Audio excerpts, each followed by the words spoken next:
We are, yes, indeed. We are, right this minute, about $1 billion down.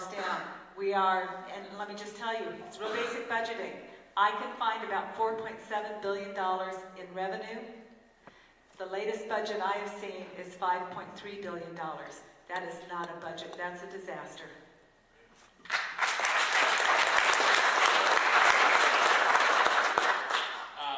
I tend to think that during legislative sessions, it's not only the governor who should have the political will to say no to increased spending. I certainly think the legislature plays a huge role in it. Republicans in our legislature have been a minority for, what, 80 years now? And if we don't all band together and make a change, we will probably be in this position again and again and again. You have people, certainly this year, I think their entire house is up. Is that right? Every two. And you have people who want to bring stuff back to their districts. I don't think that every legislator in the state is doing that. Certainly our Republicans aren't, but many, many Democratic legislators are wasting our time and our money. They're going to go back and do it again to the tune of $50,000 or $50,000 or more a day just to get themselves reelected. And I think there's something really wrong with that, and I think we need a governor who's willing to basically veto everything on the table that's not germane to the budget, that doesn't actually address our basic services and our basic needs. And I think Janice hit the nail on the head. We had a governor who threw a whole bunch of garbage on the table and was actually absolutely ignoring our legislative session. And I actually think he wanted that because he's a lame duck. And if he doesn't have a special session, he doesn't have anything to do. So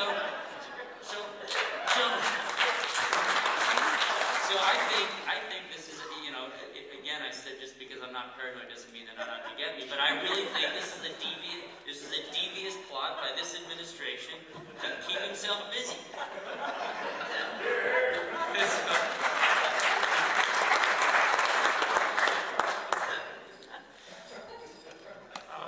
I don't want to repeat what other people have said.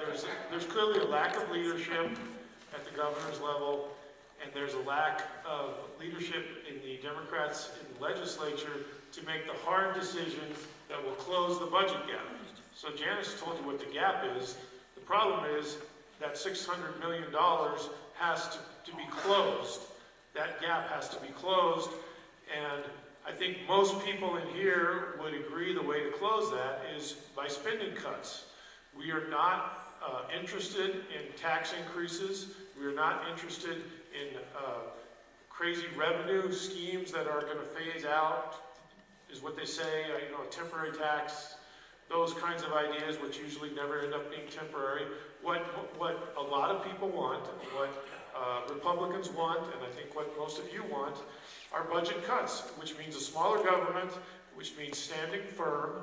And as I started out today, I think we have a perfect storm to get ourselves in a position as a group to accomplish that. It's not going to happen in this budget, but in the future budgets, we're in a position to move towards limited government and budgets that will balance with revenues that are generated through good economics and will pay for those essential limited services.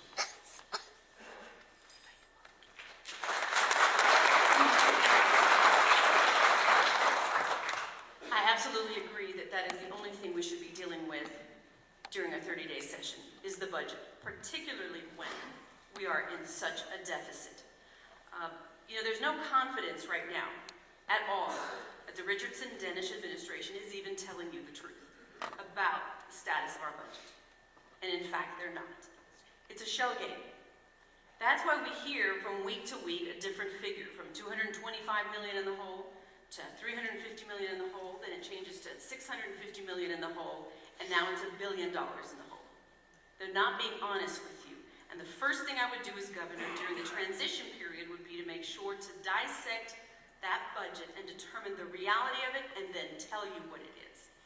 We are having a shell game that is being played, for example, with the exempt positions. Those exempt positions end up in protected positions, although they told you that they got rid of 59 employees. Those employees ended up someplace, and they're now being protected. We have employees who are at the film museum when the museum doesn't exist, but we're paying a salary. We have a scheduler for the current governor right now that is earning over $60 an hour. A scheduler. That's someone who puts appointments on your calendar. Over $60 an hour. We don't know the truth, and that is a sad day when a taxpayer can't be told where their money is being spent. But the last proposed budget before the special session included a 3% increase. We're in the hole. What are we doing increasing our budget? A special session is unnecessary. All that does is cost our taxpayers more money to have a special session, and that is unacceptable. Thank you.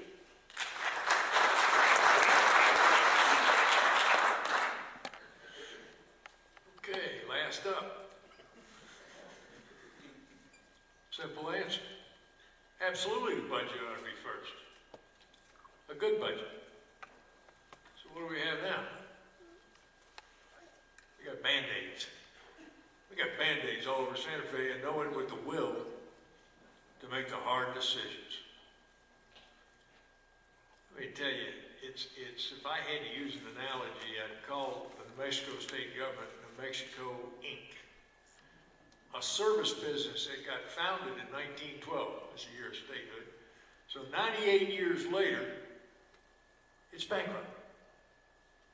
Now, there's companies in this country, like Johnson & Johnson and Pfizer, that are older than the New Mexico state government. Guess what they've done? Every year, they budget accordingly, and they adapt to the marketplace. So what we've got is, if New Mexico State Inc. in the year 2010 is a bankrupt, failed company. And what do you do when you got a bankrupt, failed company? First, you fire the management. That's called the election. But ladies and gentlemen, it doesn't stop there.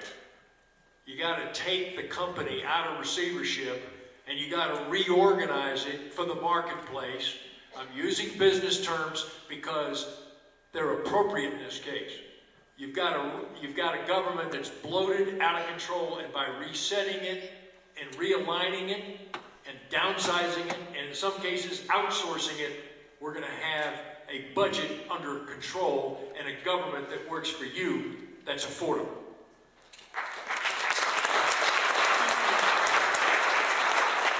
Well, time flies when you're having fun, and I'm afraid we have time for only one more question. Oh, sorry. Sorry about that. My name's Mike Merholtz, and it's a two-part question. It's real simple. Across New Mexico, 90% of our small businesses and general businesses in general are not handicap compliant. We all know that. But there's a tax code called Tax Code 190 that will give them a $15,000 federal tax credit tax break to get up to standard. How would you utilize the tax code to make sure that these businesses have the advantage of being handicap compliant? Wow, that's a rough question. I think you asked me that before I got up here, and I told you I really didn't have a lot of information on it. Which is something you learn when you start doing these, is how little you actually know.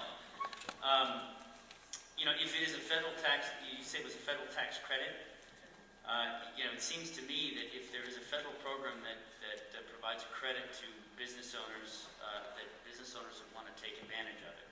I guess the only answer, the simplest answer I have is that if the state plays a role in promoting that federal tax credit, is that it actually spend energy promoting it, but I don't think it actually does. But honestly, I have to learn more about that. I don't know how the state implements a federal tax code, but I'm sure someone up here does. Not me. But I would say there are many programs where the state plays a role in helping people access other funding sources, whether they be grants or credits. And this sounds like one that could fit within that model.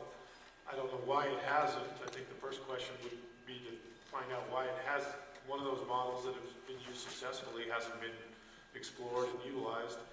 And if there's a problem or a reason, address it. And if there isn't, then do it and get it moving.